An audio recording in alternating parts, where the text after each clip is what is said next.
17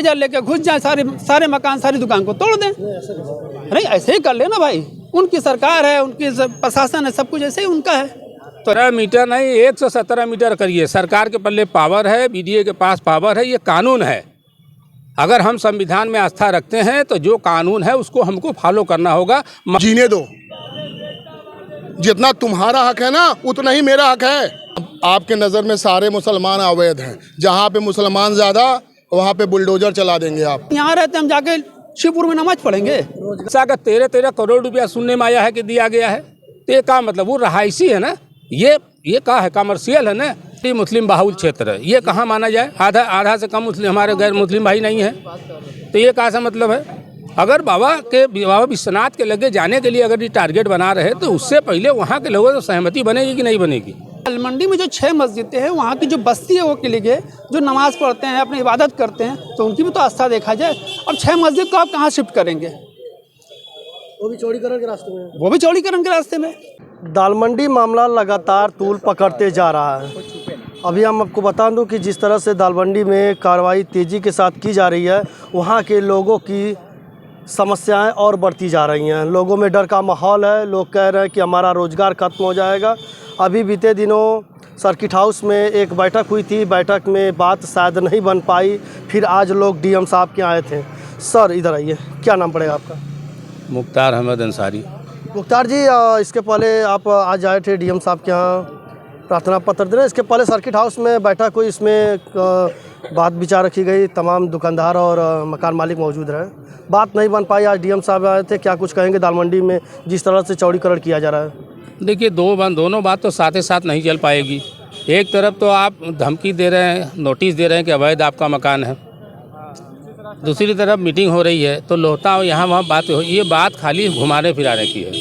आप चौड़ीकरण से बाज नहीं आएंगे, पर यह शासन का एकदम टारगेट मामला है। तो ठीक है, टारगेट अगर आपका है तो आप चौड़ीकरण करिए, मगर उस सहमति बनाएंगे।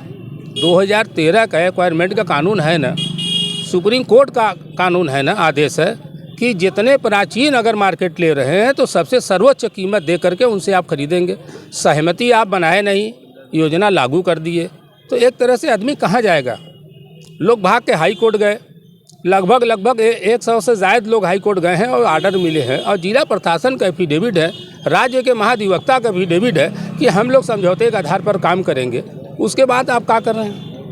कितनी मौजा दिखा रहे हैं, सल्की रेट दिखा रहे हैं। आप बताइए, कोई घर का आबादी का मामला नहीं ना है, ये प्राचीन मार्केट है दालमंडी।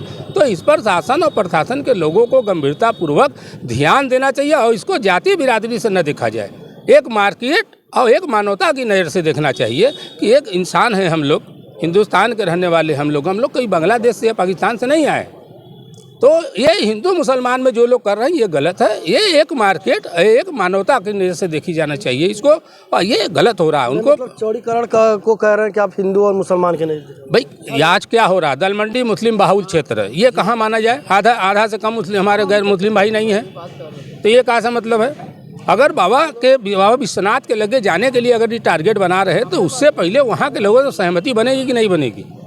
एक बार भी भारतीय जनता पार्टी के कोई मंत्री, कोई भी बड़े मंत्री या माननीय मुख्यमंत्री जी एक बार बुलाकर लोगों से बैठ कर सर्किट हाउस में बात किए होते तो समाधान कभी निकल गया होता। इसी सर्किट हाउस में तो योगी जी का भी आदेश था कि मिशन मोड में दालमंडी चौड़ीकरण किया जाए। बिल्कुल उनका आदेश था, मगर दूसरी बात ये भी तो होनी चाहिए कि जिस लोगों से ज़मीन आपको एक्वायर करना है उनसे भी तो आप बात करेंगे, कि आप उनसे बात नहीं करेंगे?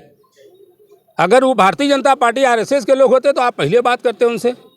विश्वनाथ कॉरिडोर में कितनी मीटिंगें हुई हैं, कितना पैसा दिया गया है, एक बिस्सा का 13 करोड़ रुपया सुनने में आया है कि दिया गया है, तो ये का मतलब वो रहायशी है ना, ये का है, कमर्शियल है ना। इलेक्ट्रिक का, बिजली का बिल आप कमर्शियल ले रहे हो, मकान टैक्स आप कमर्शियल ले रहे हो। आप बताइए, हर तरह का आप देखा रहे हो। जिस तरह बैनामा होता है ना, गांव वाला बैनामा होगा सड़क से 300 मीटर दूरी पर, तो ये मौजे से काम नहीं ना चलेगा। लगातार एक आरोप भी लग रहा है कि बनारस की ऐसी कोई सड़कें नहीं होंगी जो 17.5 मीटर चौड़ी हों, लेकिन दालमंडी गली है और गली को चौड़ी किया जाए। 17 मीटर नहीं 117 मीटर करिए। सरकार के पल्ले पावर है, बीडीए के पास पावर है, ये कानून है। अगर हम संविधान में आस्था रखते हैं तो जो कानून है उसको हमको फॉलो करना होगा, मगर ये जिम्मेदारी आप पर भी है ना, आप भी कानून को फॉलो करिए। बीडीए क्या कह रही है, 8 लोगों को नोटिस आप दे रहे हैं कि इनका मकान अवैध है। 2001 में आप नोटिस देते हैं, 2025 में आप उनके घर पे आके कहते हैं कि ये मकान हटाइए, ये अवैध है। जब वो आदमी हाई कोर्ट गया, वहाँ एफिडेविट डीएम साहब दे दिए, तो उस वक्त डीएम साहब हाई कोर्ट में नहीं बताए कि इसका मकान अवैध है, वहाँ आपने डॉक्यूमेंट नहीं लगाया। ये क्या हो रहा है? ये कौन सी सत्ता की बात हो रही है, कौन सी इंसाफ हो रही है, कौन से संविधान की बात हो रही है? इस मामले में ओवैसी साहब से संपर्क बनाया गया है, कोई बात आगे होगी। भाई हम लोग प्रयासें न कर सकते हैं, लड़ तो नहीं ले सकते हैं, हम कानूनी लड़ाई की बात कर रहे हैं। प्रशासन इस पर निगाह रखे, शासन को चिट्ठी लिखे कि नहीं यहाँ के लोगों की पीड़ा क्या है। शासन तो निगाह रखिए कि इसको तोड़ा जाए। नहीं तोड़ा या तोड़िए तो ज़बरदस्ती तोड़ देंगे, तो मुआवजे की बात क्यों कर रहे हैं कि दुगना सर्किल रेट से देंगे, क्यों बात कर रहे हैं? अभी लंगड़ा हाफिज मस्जिद के सामने एक मकान थी, वहाँ के लोग, वहाँ के जो मकान मालिक थे, उन्होंने कहा कि इस पे स्टे ऑर्डर है, इसके बावजूद भी लोग बुलडोजर लेकर देर रात चले गए तोड़ने। देखिए भाई, हमारे प्रदेश के मुखिया ही बुलडोजर बाबा के नाम से मशहूर हैं, तो बुलडोजर से बहुत चकित होने की ज़रूरत नहीं है।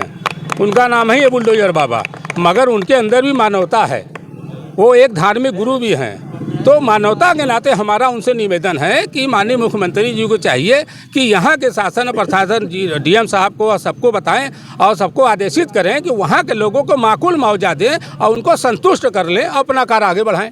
ये हमारा मानना है। सर क्या कहेंगे? सर इधर आइए, क्या नाम पड़ेगा? मेरा नाम शमशाद खान है। शमशाद जी, क्या कहेंगे जिस तरह से बुलडोजर की कार्रवाई करने के लिए प्रशासन लगातार तैयार है, लगातार कह रहे हैं कि हम ज़बरदस्ती खाली करा देंगे, ऐसा लोगों का आरोप भी है, और 10,000 से ज़्यादा दुकानों पर जो है कि एक संकट है वहाँ के रोजगार को लेकर, क्या कहेंगे इस कार्रवाई को लेकर? देखिए, ये कार्रवाई जो हो रही है सिर्फ एक तरफा कार्रवाई हो रही है, सिर्फ दुकानदारों को, मकान मालिकों को सिर्फ परेशान किया जा रहा है। अब बताइए कि जो 17 मीटर, हम तो समझते हैं कि बनारस शहर में कोई ऐसी रोड नहीं होगी जो 17 मीटर होगी, मगर दलमंडी एक गली जो है उसको 17 मीटर करने की बात हो रही है। तो ये तो सरासर अन्याय हो रहा है दलमंडी के लोगों के साथ। ज़्यादातर ये देखा जा रहा है कि भाई मुस्लिम आबादी ज़्यादा है, उसको देखते हुए ये काम जो हो रहा है उनके साथ अन्याय हो रहा है। दूसरी बात मैं आपसे मीडिया के द्वारा मैं कहना चाहता हूँ, अभी 2-4 दिन पहले जो है, जो मकान मालिक स्टे ऑर्डर लेके आए हुए हैं, जो कोर्ट का ऑर्डर लेके आए हुए, उनको थाने में बुला के उनको धमकी दी। अभी कुछ दिन पहले एक वीडियो वायरल हुआ है, हमारे पत्रकार में आप ही जैसे कोई पत्रकार थे, उनका वीडियो वायरल हुआ। तो अब पब्लिक को डराया जा रहा है, धमकाया जा रहा है, उनके भी झूठे मुकदमे लादे जा रहे हैं। तो मैं डीएम साहब के माध्यम से मैं उनको कहना चाहता हूँ, अपने मुख्यमंत्री जी को या यहाँ के जो प्रशासन है उनको पर थोड़ा सा लगाम लगाएं, और जो मकान मालिकों को डराया जा रहा है, धमकाया जा रहा है, ऐसा ना करें। अगर ऐसा ही करना है तो बुलडोजर लेके घुस जाए, सारे मकान, सारी दुकान को तोड़ दें। नहीं, ऐसे ही कर ले ना भाई, उनकी सरकार है, उनकी प्रशासन है, सब कुछ ऐसे ही उनका है, तो ऐसे ही कर ले। अगर नियम से आना है, देखिए हम संविधान को मानने वाले लोग हैं, हम कोर्ट गए हैं, अब कोर्ट जो ऑर्डर दिया उसका, कोर्ट के ऑर्डर के तहत हम ये काम कर रहे हैं, मगर ज़बरदस्ती डराना और थाने पर सारा सिस्टम बैठा दिया गया है। अब देखिए यहाँ ऑफिस खाली है, वहाँ सारे डीएम, सारे अधिकारी वहाँ बैठे हुए हैं, ये क्या तरीका है? मतलब वहाँ थाने में बुला के ज़बरदस्ती हम लोग को डराया जा रहा है, धमकाया जा रहा है। अब मस्जिद की बात आ गई, सारे लोगों की आस्था की जो बात है, हम भी चाहते हैं बाबा विश्वनाथ के भाई दर्शन करने सारे श्रद्धालु आराम से आए, सुगम किया जाए। तो भाई हम आपकी अगर आस्था है, हमारे हिंदू भाई के समाज की आस्था का मामला, तो उनके लिए रास्ता बहुत से है। अब दलमंडी में जो 6 मस्जिदें हैं, वहाँ की जो बस्ती है वो के लिए जो नमाज पढ़ते हैं, अपनी इबादत करते हैं, तो उनकी भी तो आस्था देखा जाए। अब 6 मस्जिद को आप कहाँ शिफ्ट करेंगे? वो भी चौड़ीकरण के रास्ते में, वो भी चौड़ीकरण के रास्ते में। तो हमारी जो 6 मस्जिद है, अभी उसके बारे में कुछ आप बता नहीं रहे हैं। तो 6 मस्जिद को आप कहाँ शिफ्ट, जैसे दुकान तो हमने लोहता में शिफ्ट कर दी, मकान आप बाबतपुर में शिफ्ट करवा देंगे, मस्जिद को कहाँ शिफ्ट करेंगे?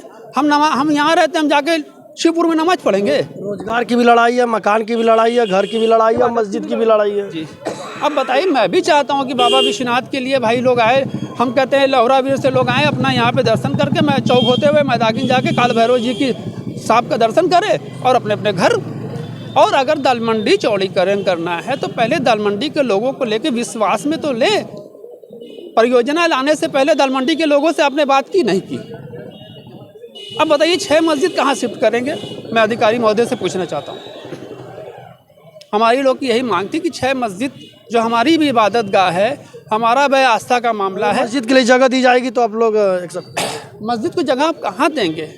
ये तो अब हम पूछना चाहते हैं अधिकारी महोदय जी से कि मस्जिद तो हम पहली बात तो भाई हम कहीं और लेंगे नहीं, क्योंकि जहाँ पे हम इबादत करते हैं उसी जगह पे हम इबादत करते हैं।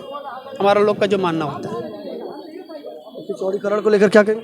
भाई चौड़ीकरण तो हम आए कि निरस्त किया जाए, ये कोई तरीका ही नहीं है ना ये मामला। देखिए अभी इधर आइए क्या नाम पड़ेगा? जी, मेरा नाम आलमगीर अंसारी है। लोग मुझे मुन्नू पहलवान के नाम से जानते हैं। MIM का जिला महासचिव हूँ। आज बताइए कि आप नेता भी हैं और दाल मंडी टूट रही है, लोग कह रहे एक तरफा कार्रवाई हो रही है, दुकानदारों पर ग्रहण लगा हुआ है, लोग डरे हुए हैं, क्या कहेंगे?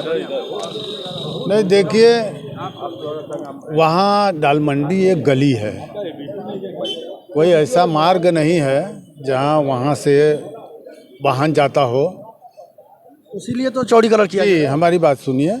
वहाँ छोटी छोटी सी दुकान है, बहुत सारे लोगों को कई सौ लोगों का रोजी रोटी जुड़ा हुआ है।